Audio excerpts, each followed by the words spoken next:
Hey guys, so I want to do a more in-depth review on this new handgun I got. Or, if you guys have been considering a concealed carry pistol, I did a lot of research on, which one I thought would be a good one for me. I looked at the Beretta Nano, Western Shield. I had a Ruger LC9. I was just looking at pocket nines, and I found that the polymer guns, I felt like there was too much plastic on the bottom, and it just didn't feel like I'm used to shooting a full-size SIG. And I think that for me, I wanted something that had a little bit more feel to it, so I can get more on my hands on it, and I don't feel like it's trying to hit me in the face or bite me. Which, for concealed carry, it might not be a concern for you.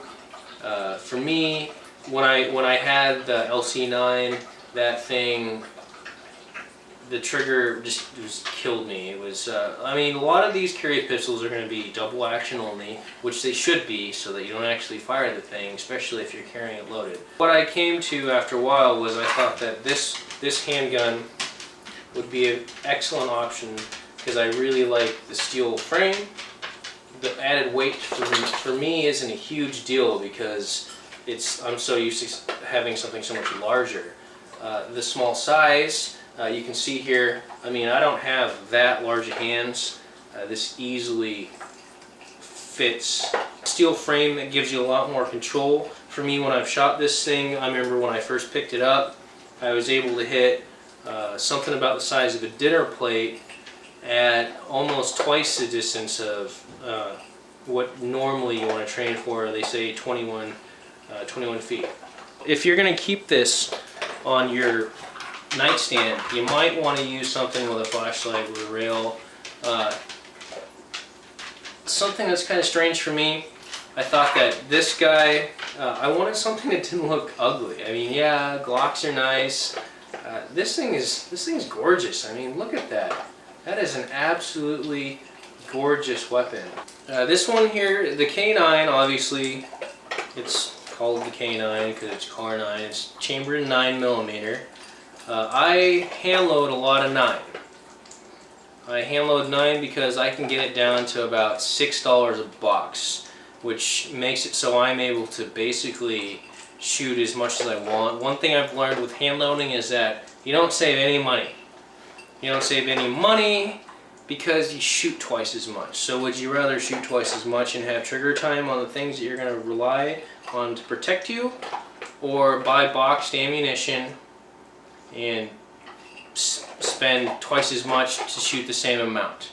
Catch is the absolutely cheapest way to fire 9mm is to use lead rounds. They're not jacketed. If you use jacketed rounds, that's what these things are made for. Just like the Glocks, there's a lot of controversy out there with polygonal barrels.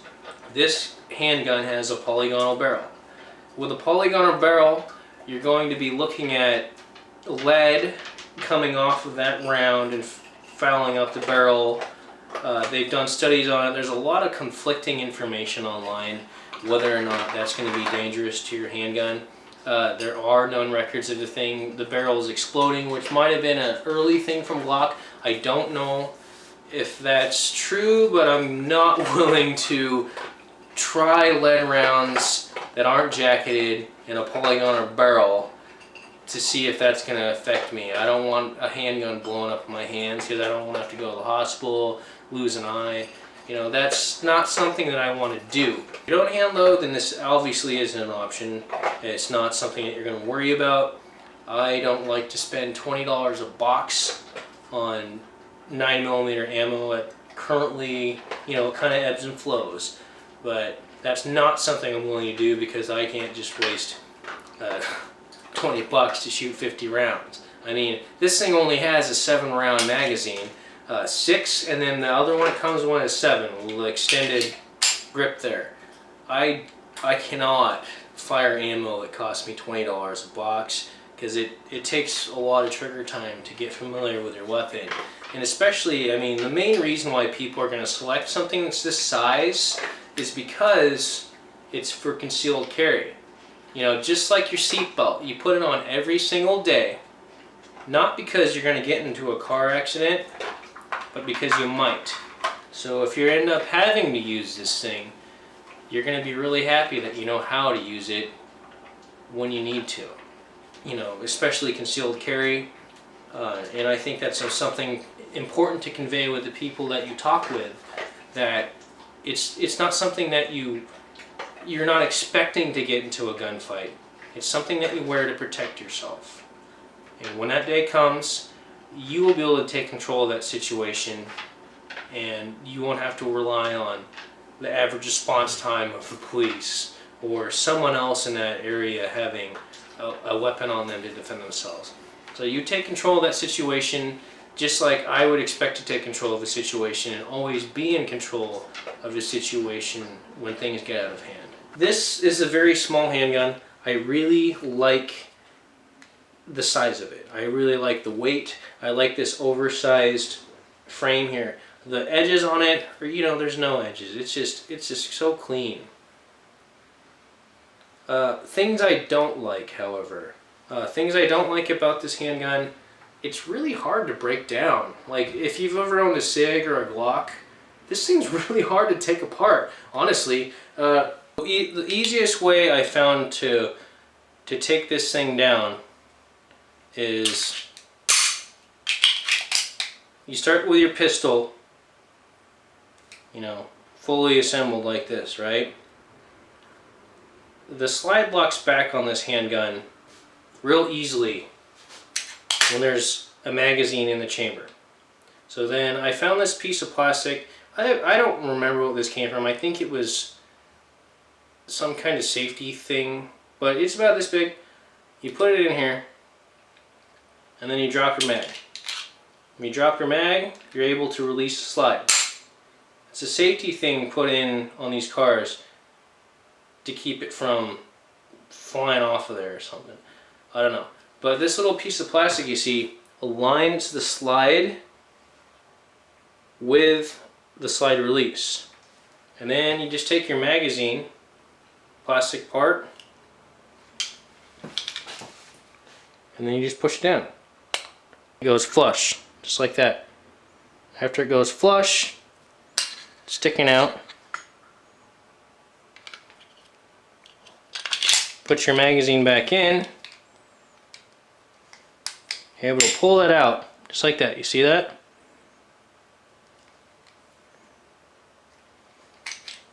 This comes out. I'll set this down. This comes out. And then to release the slide, just pull the trigger. And now you got it apart. So that's my trick for taking this thing down. To me, it's really strange to have a handgun where you have to have tricks to take it apart. I really value simplicity. That is something that's the downfall of this handgun. If you're gonna go with a Kahr, you just have to realize that you got to figure out how to take it down. I mean, cleaning it is going to be the only time you're going to have to do that. The pull on this trigger it's long. It's a long pull, but it's very smooth. When I had a Ruger and the times I've shot Beretta Nanos, it was like you didn't know it was going to go off. This handgun, I feel it's got this pull, but it's the same the whole way. It's not like it's easy to pull or hard to pull and then it goes off. On the Ruger, it literally will fire when it gets all the way to the end here, which drives me freaking crazy because it feels like people complain about it being a mile long. That is literally a mile long. This is at least half a mile, which if you're going to use this as concealed carry, it needs to be a longer pull so you don't accidentally shoot yourself with this damn thing. Another reason why the trigger pull needs to be long on a concealed carry handgun is you're going to be nervous, and you're going to have a lot of adrenaline running through your system. And it's going to be really easy to pull the trigger when you have a lot of adrenaline running through your system, because that's what adrenaline is meant to do. It's meant to make things easy that are normally hard. When I first picked up this handgun, I realized that I was going to have to learn how to shoot a double action only. Which, for me, I'm used to having the first shot be real hard and then the second one be real easy. You know, with most concealed carry handguns, it's always going to be hard to pull the trigger, which is by design. So if you're not willing to learn that, then maybe you shouldn't carry, unless you want to carry a handgun that's really giant. I mean, it's really inconvenient to have something that's so freaking huge. I think that something that's of this size and this weight isn't much of a burden. So if you're looking into the 9mm, I would consider Kahr arms. The K9 is a great option. The MK9 if you want something a little bit more fancy. I just didn't want something that was polymer on the bottom. I have a hard time shooting handguns that have a heavy slide and a light base. The recoil on them is really hard to control unless you put in tons of trigger time. You feel like you got like this really heavy handgun, and then when you pull the trigger, it kicks really hard, which is a pain in the ass. Like I've never liked polymer lowers and slides that are all metal. So if you're anything like me, having something that just feels balanced, it's a lot easier to shoot with. You have more control. I mean, this gun borderlines concealed carry. It borderlines your everyday shooter. The disadvantage on the everyday shooter is that it doesn't have awesome sights to begin with. You can upgrade those to Trijicon. It doesn't have a rail, so you're not going to be able to mount things onto it. But I think that if you're looking for something that's going to give you a really good grip, this thing has awesome grips, by the way. The grips it come with are absolutely phenomenal. It feels better than my E2 grips on my SIG.